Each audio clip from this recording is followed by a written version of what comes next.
Hey everybody, in today's video we're going to be talking about the newest firmware update for the Nikon Z8 Firmware version 2. Firmware version 2 is the first big update for the Nikon Z8 and it adds a lot of new features to the camera.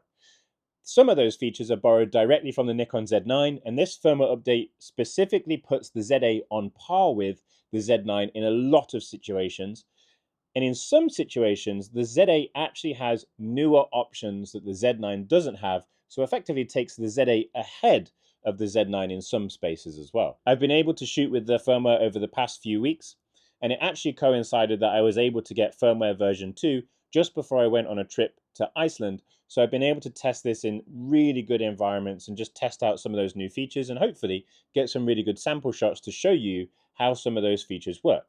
So what are the main headline features when it comes to firmware version 2 on the Nikon Z8? Well, the first one is the new addition of the bird detection option for the subject detection. You then have auto capture, which has been borrowed from the Nikon Z9.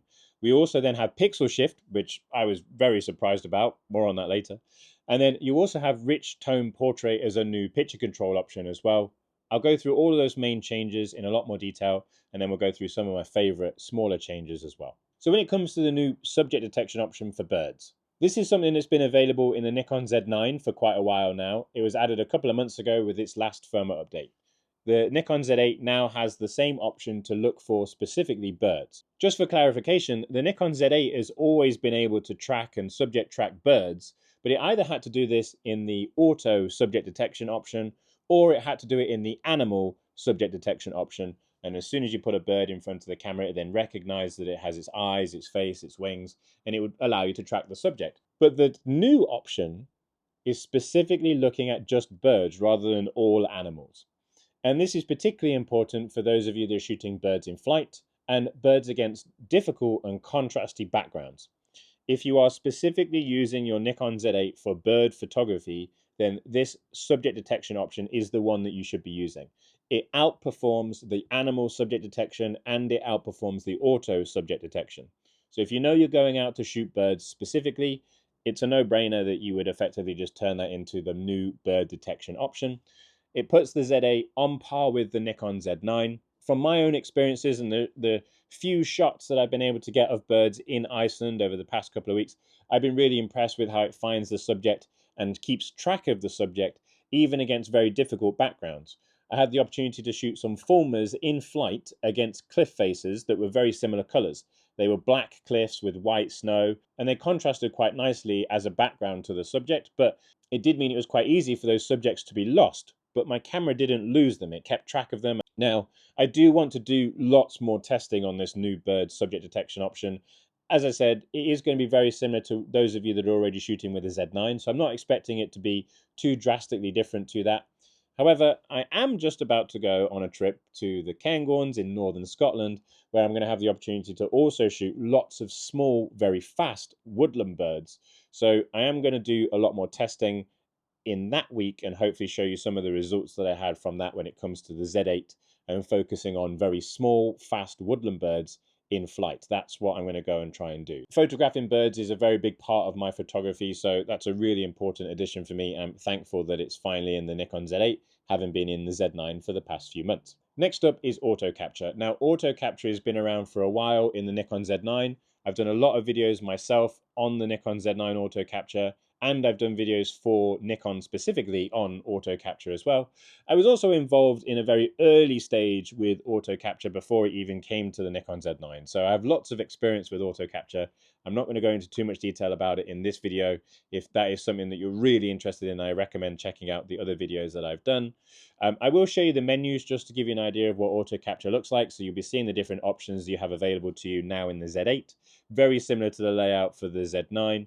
The key thing to keep in mind is that you have auto capture for stills and you also have auto capture for video. They have two separate menu systems rather than just using one single menu system. So just be aware of that. The ZF was the first Nikon camera that was able to shoot pixel shift, and the Z8 now can shoot pixel shift. And having a higher resolution sensor than the ZF at 45 megapixels means that you get a much higher resolution final image when you shoot pixel shift in the Nikon Z8. I'm really glad to see pixel shift make its way into the Nikon Z8, and it gives us final high-res images of up to 180 megapixels. The menu system is exactly the same as you will find in the Nikon ZF, so if any of you have already got a Nikon ZF, you'll know what to expect. But for those of you that are new to the Nikon Z8, I'll talk you through the different options and the things that you'll find in that menu system. So when it comes to the options in the pixel shift shooting menu, the first choice is how you turn pixel shift on. You've got two choices. You have the option to use it for one single pixel shift photo. You shoot your pixel shift images and then the pixel shift will turn itself off automatically. So if you turn on single photo, it automatically turns itself off once it's done one round. If you then have it set to on series, you'll be able to shoot a series of pixel shift images and pixel shift will stay on until you actively go and turn it off. Then you'll have to make a decision about the number of shots that you want to take. And this is quite clearly the most important part of the pixel shift menu. You can choose between either 4, 8, 16 or 32 shots to combine into a pixel shift image. Now, obviously, depending on how many shots you shoot will affect the final result that you get. So if you choose to shoot 4 or 8 shots, you'll be given a resolution image that is 45 megapixels. So the resolution isn't any higher, but you do get better quality. So if you choose to shoot 4 images, you'll get better color. If you choose to shoot 8 images, you get better color and less noise, but the final resolution is still 45 megapixels. When you're using 4 or 8 shots, the image stabilization system or the pixel shift system will move the image by 1 pixel for each shot, and then you can then combine them into the final image. When it then comes to shooting 16 or 32 shots, 16 images will give you better color and 32 shots will give you better color and less noise, but both 16 and 32 will give you a higher resolution of 180 megapixels. When you're using 16 or 32 shots, then the pixel shift system will move each image by half a pixel. Then you combine those images to create that final pixel stacked image. After the number of images, you can then choose to add in a delay. This is useful, especially because you don't want any movement applied to your camera whilst you're shooting pixel shift. And then if you really wanted to, you can add an interval in between each shot. This would increase the risk of then adding in movement to a subject, and that can then ruin your pixel shift image. So I would be cautious about this. Once you've dialed those settings in, your pixel shift is ready to go straight away. You will notice there'll be a little pixel shift icon in the corner, and to start the pixel shift you just start that by pressing your shutter button. So as soon as you press your shutter button, the pixel shift process will start. You don't have to shoot the 32 images individually, the camera will shoot those images for you back to back. It's also worth highlighting at this point how quickly the camera actually takes those pixel shifted images. Even if you ask for 32 images, it takes those images pretty quickly. This will obviously vary depending on what your shutter speed is doing, but generally in this example here with a shutter speed of a 50th of a second, we can see it takes those 32 images very quickly. So it doesn't mean that you're wasting time whilst you're out in the field.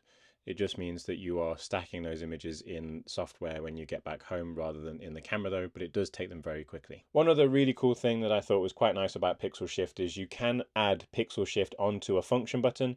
I really like the idea of being able to push and hold a function button, roll the dials and being able to turn pixel shift on or off, and being able to change the number of frames just on a function button. I like the idea of that. And you can also add pixel shift into your iMenu as well if you wanted to, allowing you to quickly change the settings. If you add pixel shift into your iMenu, it just acts like a shortcut taking you to the main pixel shift menu. Whereas if you add pixel shift to your function button, it actually brings up an on-screen menu that allows you to change the settings very quickly without going into the deeper menu. I've had the opportunity to shoot some pixel shift images, so I'd love to be able to talk you through some of those and just show you some of the things that I've shot with pixel shift already. For this first shot, we have a great mountainscape in front of us. This is taken on the Z8 with the 135mm f1.8, and my settings are a shutter speed of a 40th of a second, aperture of f8 and an ISO of 64. And this is a 32 pixel shift image, so it is a total of 180 megapixels. I think as a pixel shifted image it's merged really nicely, especially the difficult parts in the clouds. The mountains kind of coming through the clouds haven't caused any issues. There's no pixelating in the image. Everything looks really nice from edge to edge of the frame, and I'm happy with the level of sharpness and detail in this image when we zoom in. This next shot is taken using a Z8 with the 14 to 24mm f2.8. My exposure settings are 1/3 of a second for my shutter speed, an aperture of f8 and an ISO of 64. And this is a 32 image pixel shift. So again, we're looking at 180 megapixel image as the final image here. And then when we crop into the tops of the mountains at 180 megapixels, you get the level of sharpness and detail that you would expect from being able to crop in from a 14mm shot to then being able to see the detail at the top of the mountains as well. One of the other real big features, and probably the most important feature that's been added into this firmware for the Nikon Z8, is the reintroduction of exposure delay mode. For those of you that have been long-time viewers of my channel, you know that exposure delay mode is one of my most important settings, and I was on the brink of devastation when I realized that the Nikon Z9 and then the Z8 didn't have exposure delay mode. So I'm so very thankful the exposure delay mode has made its way back into the Z8 like it did back into the Z9. For those of you that have never used exposure delay mode, it is a useful setting, especially for those of you that shoot landscapes, architecture, macro photography, anything where you might be shooting a long exposure or you might be shooting on a tripod and you don't want to use a remote or you don't have a remote. Exposure delay mode is kind of the replacement to that. It's much better than using a self timer, like a 2-second or 5-second self timer. Exposure delay mode can be customized to buttons, eye menus. It's just a much better all-round function, and it's definitely something that I use all the time on my Z9. Now that they've brought it back into the Z8, it's also something I'm going to use all the time as well for my landscape photography, just remembering to turn it off when I do my wildlife photography. That's the really important part. There are also lots of smaller changes in this firmware, so what I want to quickly do is just run through what those small changes are and show you them on the back of the camera, and hopefully just give you a better insight into some of the new settings that are available in your Nikon Z8, especially some of them that you might not be able to go and find without showing you where they are. Because some of them are hidden in the menu, some of them you can only go and access by customizing it to a button, for example. So there is some cool stuff in there that I think a lot of people need to know about, and I just want to show you where you can find them. Firstly, the new picture controls. These picture controls were first added in the Nikon ZF. We have the new flat monochrome and also the new deep tone monochrome for black and white photography. And then we also have rich tone portraits for portrait photography. They've all now been added to the Nikon Z8. The rich tone portraits is obviously going to be very useful for wedding photographers and event photographers. What I would say is just keep in mind that the picture controls are going to change what your image looks like on the back of the camera. It's going to change what the image looks like when you're showing it to a client, for example, but it's not going to directly affect your raw file depending on the software that you're using to edit. So depending on what editing software you're using, sometimes the picture control is taken into effect. Next up, we then have the new low ISOs for video recording in N-Log. So just like with the Z9, N-Log's baseline ISO is ISO 800, and with the Z9 you're then in a situation where you can shoot lower than that 800 ISO if you need to get the correct exposure. This now allows you to choose a low ISO, so you can go low 0.3, 0.7, low 1, all the way down to low 2 if you need to. Next up, we now have the option to change our focus point border. Now, this means that it's easier for you to see your focusing point. If you're someone that easily loses your focusing point or think that the focusing point is too thin or too small and you find it difficult to see, this setting is definitely going to try and help you with that. So in focus point display, there is an option to change your focus point border width with 3 different settings. So you can choose a width of 1, 2, or 3. I do really like the idea of this, and I do really like what focus point border width number 3 looks like, just making the focusing point a little bit chunkier, a little bit easier to see. I definitely think it'll be a change that I will make, and it doesn't just apply to, say, single point or wide area large. It applies to all the areas, so every single area that has a border, I would probably just let my settings sit on a border width of 3, unless I was working with really fine details where the focusing point border might get in the way of the subject. In that instance, I would then turn the width back down to 1, but at least you have the choice. Then we have a custom control setting that I've been asking for an awfully long time, and that is the ability to cycle through your AF area modes just with one button rather than having to use a combination of buttons and dials. Now, yes, obviously you've been able to assign an area mode or a single area mode to a button press, and that's fine. That's always been something that everyone's used. But now you have the ability to press a button and cycle through different AF area modes. So you can assign cycle AF area mode to function 1 or function 2 if you want to. And as you then press the button, every time you press the button, it will cycle through a different area mode. You can even limit the area modes that it cycles through. So if you know, for example, that on this feature you don't want to use pinpoint, single point, or the dynamic areas, maybe you just want to use 3D, auto area, wide area large, or one of the wide area customs, you can choose exactly what areas you want to be on this setup. And then once you've dialed that in, you then press that function button, and each time you press it, it then just switches between those modes. It cycles between the auto-focusing areas, and I absolutely love this. It's a very quick way of being able to cycle through your most used auto-focusing areas. So yes, if you're the person that's already set up a focusing area on a button and you switch from one area to the other on that button, great. But if you often use more than one or two focusing areas, I often switch between 3 different focusing areas, then I could have one button that could let me just switch really quickly between those 3 focusing areas. So I could really switch between single point, 3D, auto area, and I've just got all of those areas on one button. I really, really like this setting, and it's definitely something that I'm going to be dialing into my Z8 for sure. And finally, one of the other small changes that's worth talking about is that the Nikon Z8 now has the new shutter sounds that were added into the Nikon Z9 with its previous firmware update.